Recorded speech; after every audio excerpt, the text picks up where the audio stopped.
This is the Canon M50. Having owned this camera for about 2 years now, I can say that this is one of the best cameras for content creation, especially in many of today's social media platforms.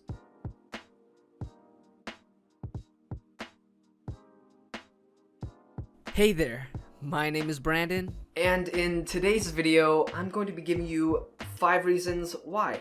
Number 1, size. I mean, look at this thing. It's small, lightweight, and compact. And that's a huge plus. Whether you're someone that'll be shooting in many different scenarios or just in the comfort of your own home, no worries, because this camera can hold itself on a light setup.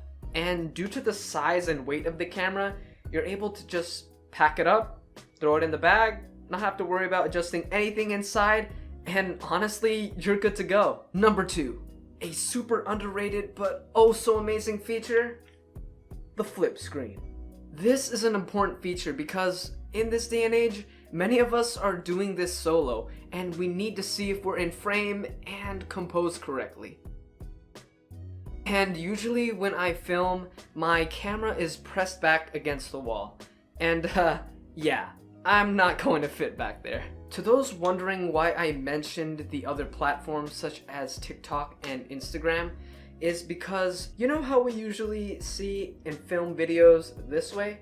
Instead, you're just going to tilt it like this, and bam, you got video optimized for phones. This is a snippet of a short I have posted here on YouTube. As you can see, if you're looking to up the quality of your video, especially in this day and age where video is viewed vertically and the standard resolution for phones is 1080p, no worries, the M50 has got you covered. All you have to do is flip your frame and make sure in your project settings to set your width to 1080 while your height is set to 1920. That way when it's uploaded, it'll take up the whole screen when viewing through your phone.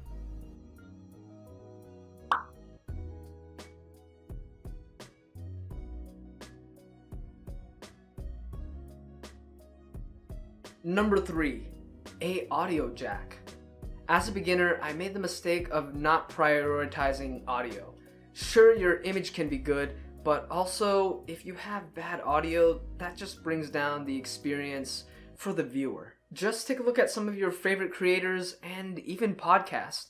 Sure, the image may look good, but also give the audio a listen. Once again, so thankful it's there. Number 4, and not to mention my absolute favorite, is the autofocus. This is important, especially for those of us who make things on our own, and a great tool for beginners. I've shot with other brands, and though great, they just aren't up to par with Canon in terms of autofocus, except for maybe Sony, but still, in my opinion, Canon still holds a place at the very top.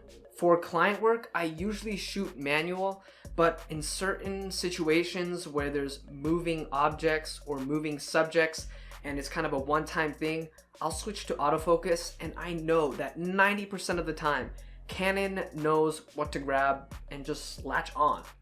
I don't know how they do it, but it just works that way. For many of the B-roll shots of the M50 was actually shot on my Fujifilm X-T4. And though amazing spec-wise, the autofocus just isn't reliable as this little guy. It still hunts, pulses, and sometimes just doesn't know what to focus on. So that's why I had to shoot the whole segment with my fingers on manual. Also, keep in mind that the dual pixel autofocus is only available in 1080p. This also has 4K, but it also comes at a cost of a 2.5 times crop and no dual pixel autofocus. There is still autofocus in the 4K, but I wouldn't trust it. It's very pulsy, doesn't know what it wants, and it has the hunting problem. So stick to the 1080p. Alright, so we just switched to the Canon M50. We are now at 1080p on the kit lens. So let's test the autofocus real quick, and let me show you what I mean by how snappy it is. Okay, see, I didn't even have to do anything. It knew that I wanted to focus on my camera. I did not press nothing. Alright, let's do, okay, well, the background. Let's see if it'll catch this. Okay, see?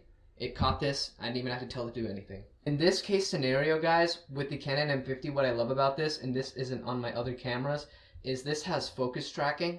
So if I just tap that right there, it's now focused onto the light stand on your screen. That is one of the best things I love about this camera. So if you're vlogging and someone's with you and you're like, oh my gosh, why is it focusing on me? You should focus on the person, even though Canon's pretty good about that. It has my face on there. Here, let's put me with my other camera here, and let's go side by side, and instead of focusing on my face, let's see if we'll go to the camera.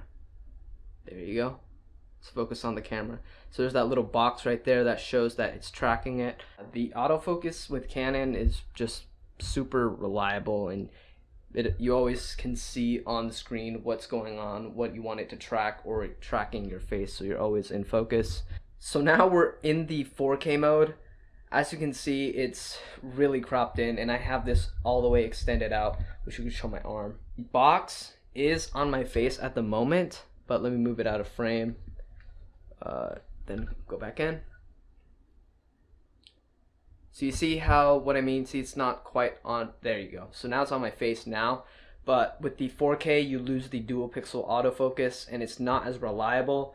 And the thing is, if you are outside or any environment where things are more moving around, the 4K will not be able to grab you as good as the 1080p.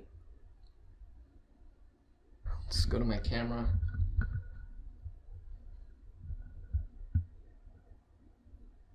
Okay, that's not bad. It understands. Oh, you see that? I don't know if y'all saw that, but it went to the back and then went back to my camera. Like it was kind of trying to figure out what you want. Yep, it's still doing it. So that's what I meant. 4K is okay.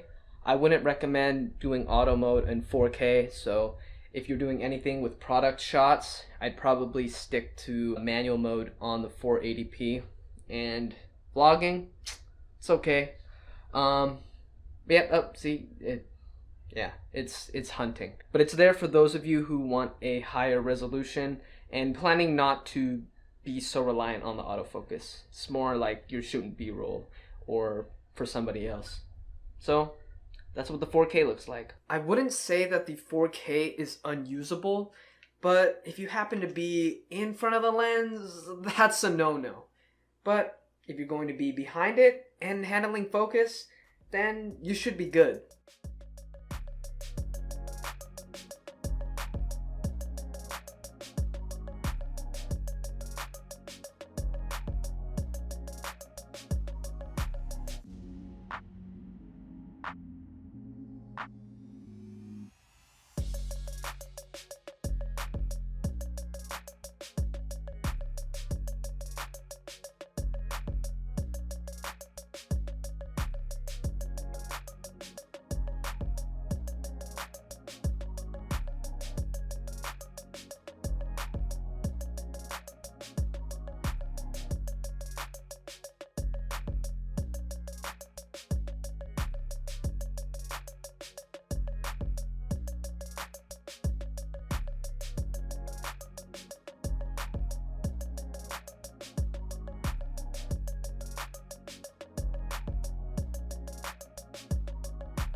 Another note to my fellow filmmakers that may want to know about this, in 1080p and 4K both shoot in 420 8-bit. Number 5. Price. For the body and the lens kitted together, I was sold the Mark I used for about $550. Considering that this is a mirrorless and has a system of interchangeable lenses and all the features that are packed into this little body, with other competing cameras, especially for mere solo content creation, for its price range, the M50 takes the cake. If you could find the M50 kitted with the starter lens for around $450, I'd probably grab it if you were in the market for one for some time now. Just look at local listings like Facebook Marketplace and you may just find one.